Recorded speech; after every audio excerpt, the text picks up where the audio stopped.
there, welcome back to my channel. My name is Brittney Bundles, and today's video is going to be diving into the analytics of our Shopify stores a little deeper.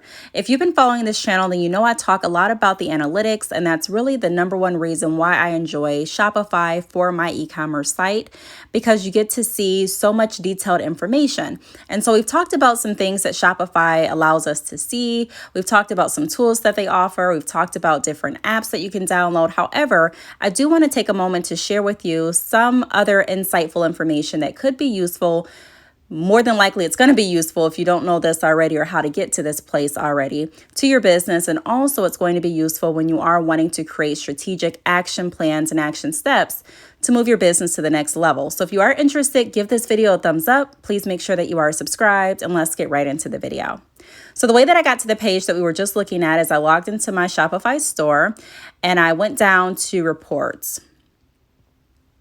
So reports brings us back to this page. I'm able to see a lot of information. So we're going to go ahead and click on the finance summary. On this page, I can see gross sales, discounts, returns, net sales, how much I recorded for shipping, and really just an overall reflection of the online store sales. How many returns I received, how many discounts came from the gross sales, and things like that. This page is really important because it lets you know where you are. It's also really cool because you can change the time frame that you're looking at. So I don't have to necessarily just look at today, but I can look at the quarter. I can also look at year to date, and I can look at for the day.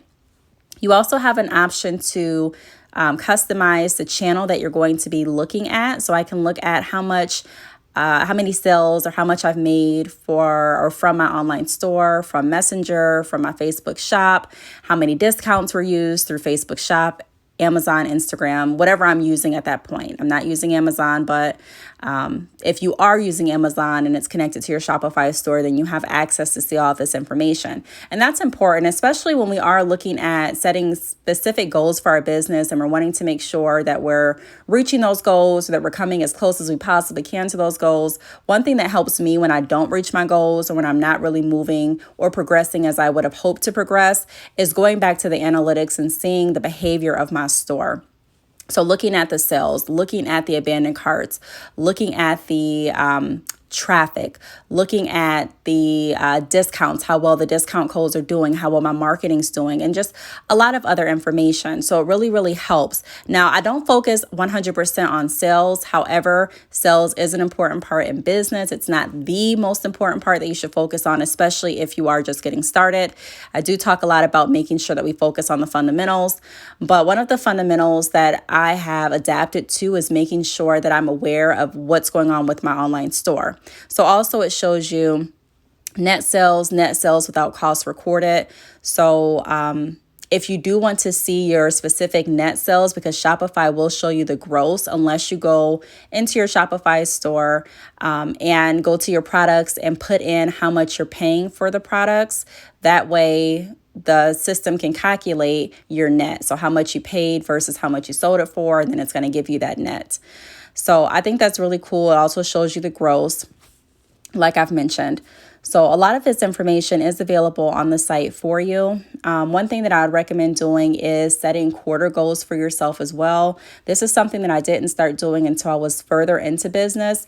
Initially, I would set goals like, okay, this is how much I'm wanting to make this year, and this is how much I'm wanting to make today in order to get my year goal. And that's all great. However, it's really helped me when I've split my year goals into smaller goals, and tracking my quarter progress has really helped. Now we're going to get into a little bit of different type of information and different type of stats, I guess, that Shopify provides other than just the sales. We're also going to talk about liabilities. So it shows how many gift cards you've sold, the gift cards that have been returned. It also shows the different payment methods. So if you're using Shopify payments, PayPal, Sezzle, it's going to show you how many payments are coming from those specific sources. For my online store, I've chosen to use Sezzle and PayPal. So that's what it shows me. It also shows you inventory if you put in your inventory tracker through Shopify. I've made many videos about that before. So if you do want to know more information about how to track your inventory through Shopify, check out my business playlist after this video and you'll be able to see more information about that.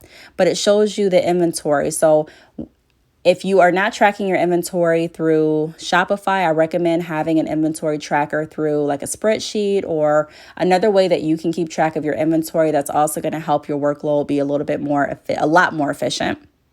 And then you can check to see the percentage of your inventory sold. So a lot of people ask me, how many bundles should I purchase? I sell hair extensions for those of you that don't know. The link will be down below.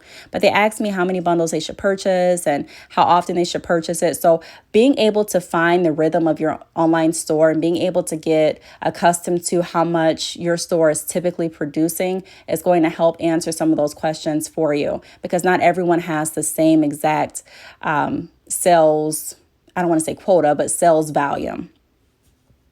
It shows the online store conversions over time. It shows the top online store searches, sessions by landing page. So the pages that people are typically going to when they go to your website first.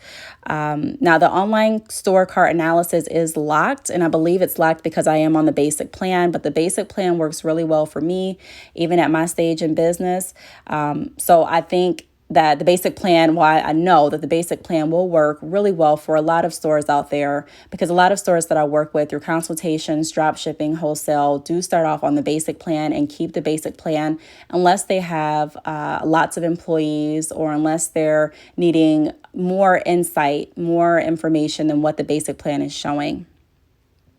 It also shows you how many specific products your customers are purchasing. So how many customers purchased Brazilian body wave? How many customers purchased Brazilian straight?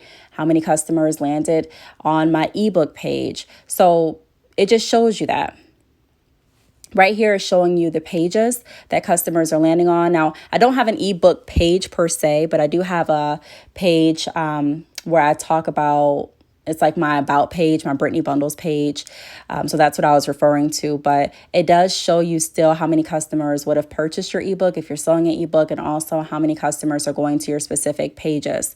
And it also shows you like the URL. So it shows like a custom page, but then I can also see, okay, I know you can't see the full URL, but it is showing me that someone went to my Brittney Bundles about page, and someone went to my Start Your Business page, and someone went to the product page. And so this gives you a better idea of where customers are going on your site. So for me, if I knew that most customers, or if I know that most customers are going to let's say my Brittney Bundles About Me page, for example, and that's a page that's a quote unquote hot page. That's what I consider. That's what I call it when I'm in consultations and things like that. That's a frequently visited page. So you want to make sure that the information that you really want to get through is there. You want to make sure that that page is very crisp and that it also is very easy to navigate from that page to another page, and that your chat icon still pops up on that page. And you just want to make sure that that page is doing its complete best. Of course, you want to make sure that all of your sites are doing their complete, all of your pages are doing their complete best.